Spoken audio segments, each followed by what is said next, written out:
Assalamualaikum warahmatullahi wabarakatuh.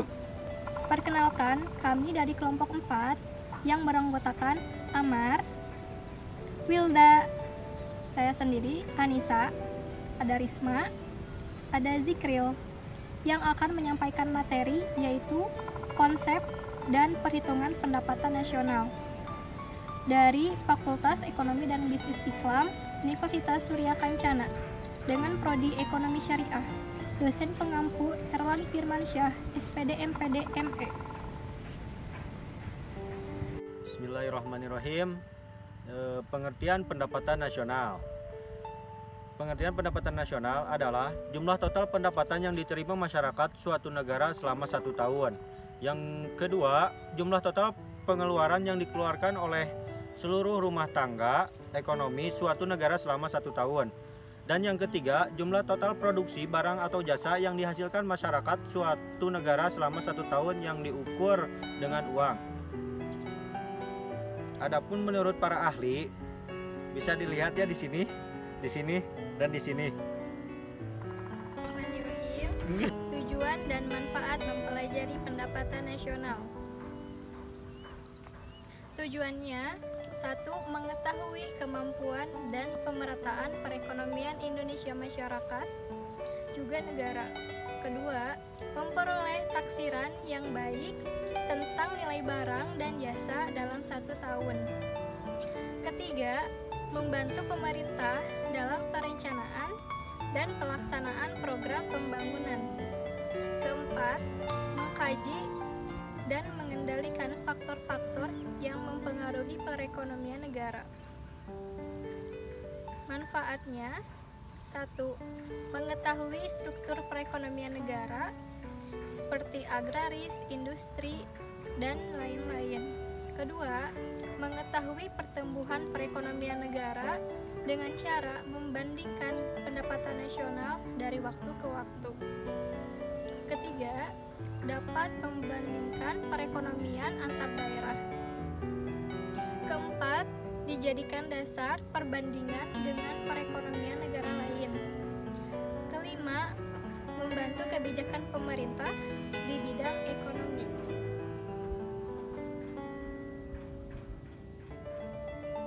Selanjutnya, yaitu manfaat pendapatan nasional itu menggambarkan seperti 1. Efisiensi alokasi sumber daya ekonomi. Kedua, produktivitas nasional.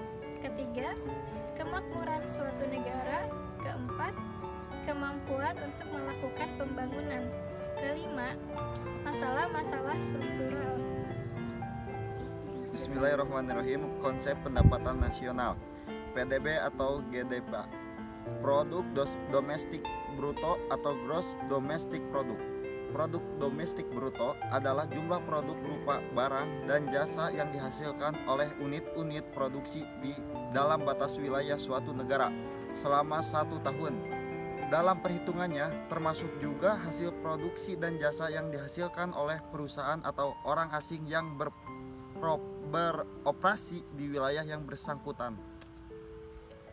Konsep PNB atau GNP adalah seluruh nilai produk, barang, dan jasa yang dihasilkan masyarakat suatu negara dalam periode tertentu, biasanya 1 tahun, termasuk di dalamnya barang dan jasa yang dihasilkan oleh masyarakat negara tersebut yang berada di luar negeri.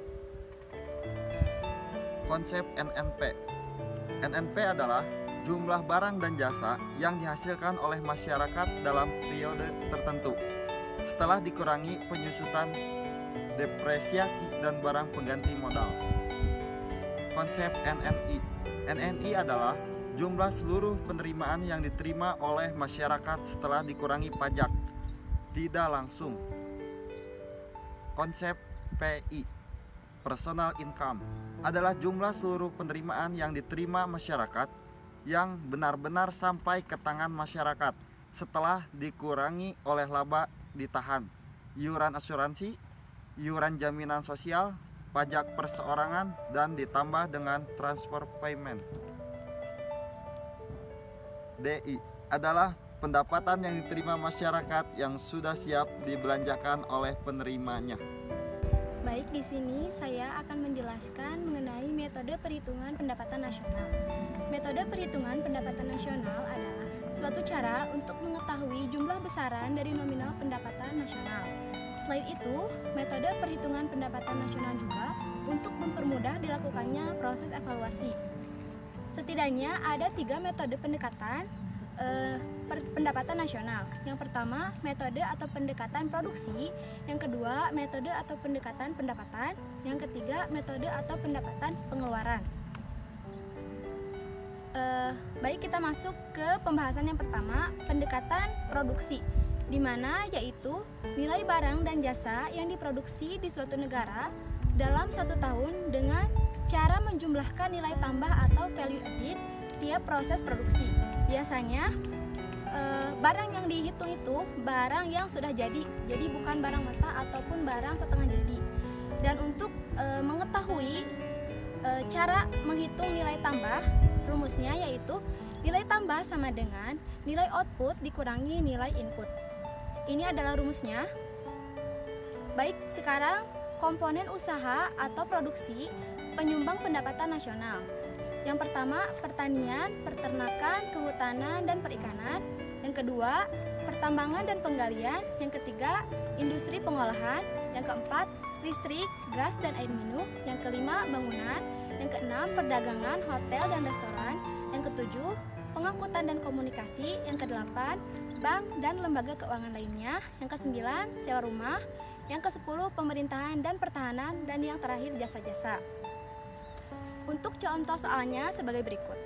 Baik, untuk metode atau pendekatan yang kedua yaitu metode pendekatan pendapatan, di mana perhitungan pendapatan nasional dengan cara seluruh pendapatan yang diterima pemilik faktor produksi terdiri dari tenaga kerja, modal, tanah, dan keahlian atau kewirausahaan yang disumbangkan kepada rumah tangga produsen selama 1 tahun. Dan ini adalah rumusnya. Berikut juga ada contohnya.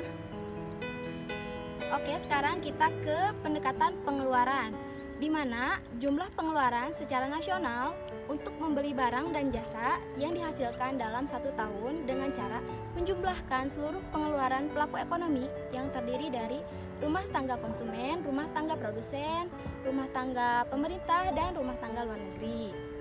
Dan biasanya hasil yang diperhitungkan ini disebut Produk Nasional Bruto atau PNB.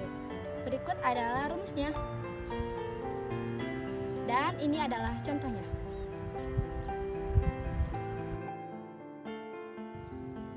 Kemudian di sini saya akan melanjutkan pemaparan dari saudari Risma, yaitu tentang the consumption function. Fungsinya seperti ada yang di sini. Next, the marginal propensity to consume, yaitu kecenderungan konsumen untuk meningkatkan konsumsinya setiap ada kenaikan atau penurunan pendapatan. Pendapatan yang digunakan dalam MPC adalah pendapatan yang telah dikurangi oleh pajak, seperti disposable income. Rumusnya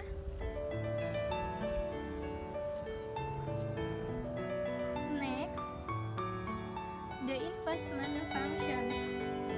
Rumusnya maksud dari itu, fungsi investasi menjabarkan bahwa keputusan seorang pelaku ekonomi dalam melakukan investasi akan sangat dipengaruhi oleh tingkat bunga yang berlaku. Terdapat 2 jenis tingkat bunga, yaitu nominal interest rate dan real interest rate.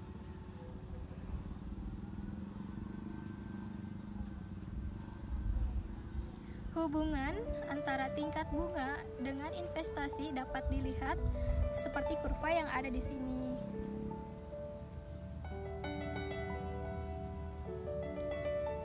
Next, yaitu government purchases.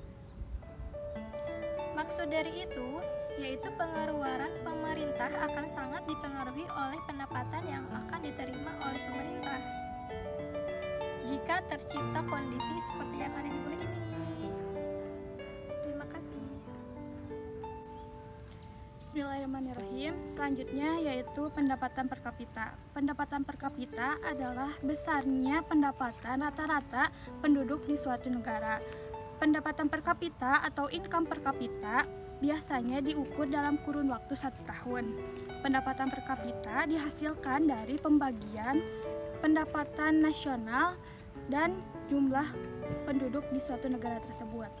Yang selanjutnya yaitu manfaat mengetahui pendapatan per kapita. Yang pertama, standar untuk mengukur perekonomian suatu negara tersebut. Yang kedua, standar untuk membandingkan suatu negara dengan negara lain.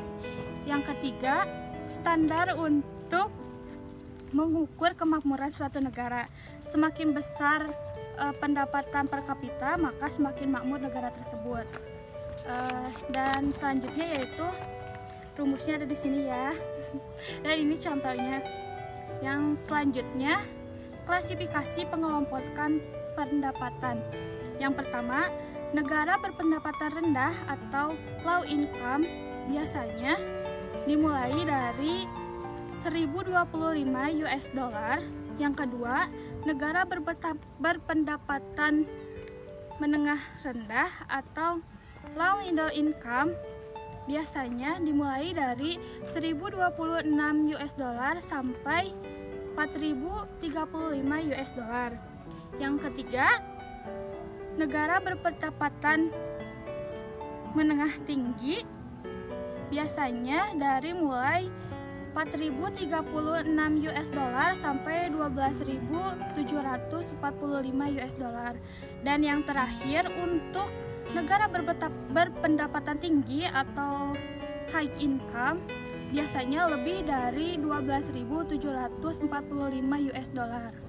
Nah, di sini saya akan menjelaskan dibandingkan pendapatan Indonesia tahun 2018 yaitu 56 juta atau setara dengan 3.877 US dollar. Terima kasih. Terima kasih kepada rekan-rekan yang sudah menyimak juga menonton materi kami. Mohon maaf apabila ada kesalahan dalam bertutur kata ataupun dalam penyampaian materi. Dan jangan lupa Like, comment, dan subscribe.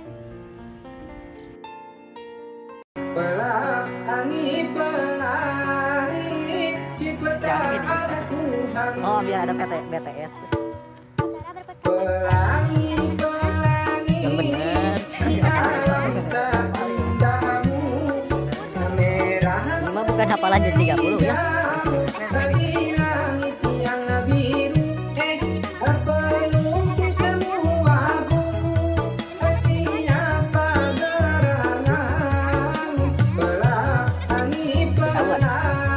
Jumlah total.